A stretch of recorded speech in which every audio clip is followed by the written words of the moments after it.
Senhor presidente, senhores deputados, senhoras deputadas, imprensa, povo do Maranhão que nos assiste pelos canais da TV Assembleia, servidores desta casa.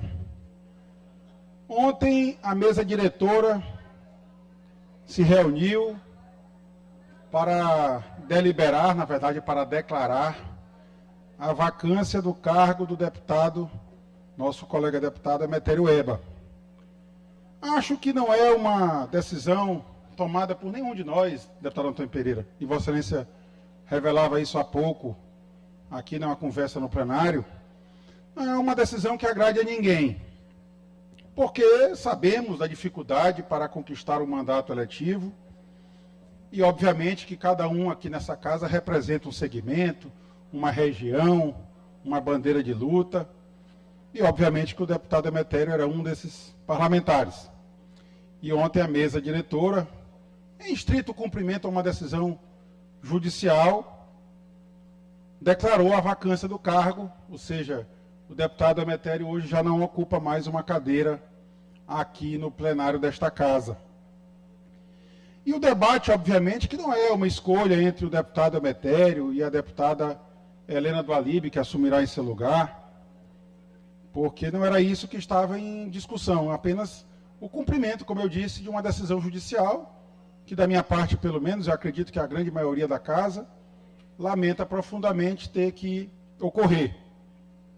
Sou amigo de ambos os deputados, da deputada Helena, com quem eu tenho um convívio de décadas, convívio familiar, inclusive, minha família era muito amiga da família da deputada, da família do deputado Afonso Manuel, seu marido. Então, a gente fica, digamos, numa situação delicada num caso como esse.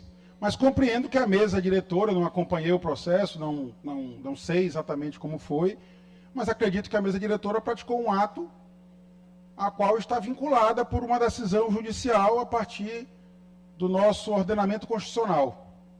E ontem à noite, porque esse assunto acaba sendo provocado pela imprensa, às vezes perguntam a nós, deputados, a nossa posição, eu fui atrás de saber o motivo pelo qual o deputado Emetério foi cassado.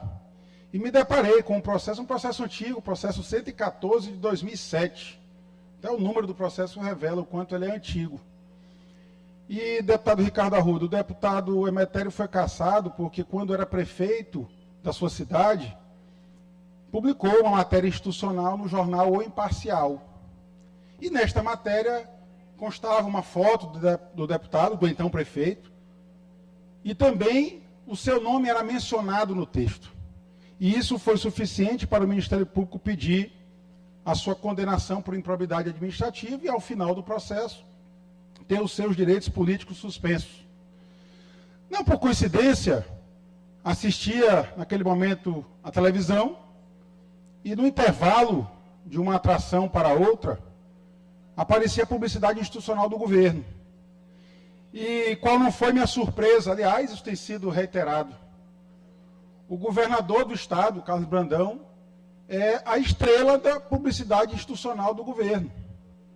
Eu vou ler, porque me parece que o governo, como eu venho dizendo, o governo não dialoga, não nos ouve, e só me resta a tribuna para fazer os alertas dos erros do governo.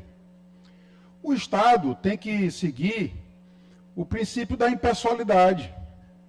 Está estampado no artigo 37 da Constituição, que diz, inclusive, textualmente, quanto à publicidade institucional. O artigo 37 da Constituição trata dos princípios que devem reger a administração pública, dentre eles a impessoalidade, e diz o parágrafo 1º, textualmente, já nem precisava, mas foi lá e disse de forma expressa: a publicidade dos atos, programas, obras e serviços e campanhas dos órgãos públicos deverá ter caráter educativo, informativo ou de orientação social. Aí eu peço para negritar: dela não podendo constar nomes, símbolos ou imagens que caracterizem a promoção pessoal de autoridades ou servidores públicos. Mas o governador é a estrela principal da publicidade institucional veiculada quase que todos os dias, em todos os canais de televisão, na imprensa como nós dissemos, falada, escrita e televisada. É só um minuto para concluir, presidente Iracema. Conclua, deputado. E depois disso eu fui também acompanhar na imprensa a corajosa jornalista Silvia Tereza. Eu digo corajosa porque hoje fazer alguma crítica ao governo tem sido cobrado um preço caro, porque o governo não aceita crítica. O governador se zanga, a máquina pública se zanga, até os instrumentos policiais se zangam. Não a polícia competente, trabalhadora, eficiente, mas alguns personagens que por lá transitam e tentam transformar tudo isso em assuntos penais. A crítica ao governo virou assunto penal. Pois a corajosa jornalista Silvia Tereza revelou que começou o São João no Maranhão, o maior São João do mundo, como diz o governador. E qual é a estrela que aparece no CEPRAMA? 2 blimps, 3 blimps, aqueles balões.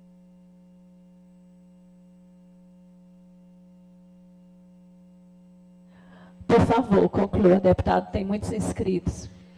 A estrela é o secretário de Estado. Como diz o governador, o sobrinho dele.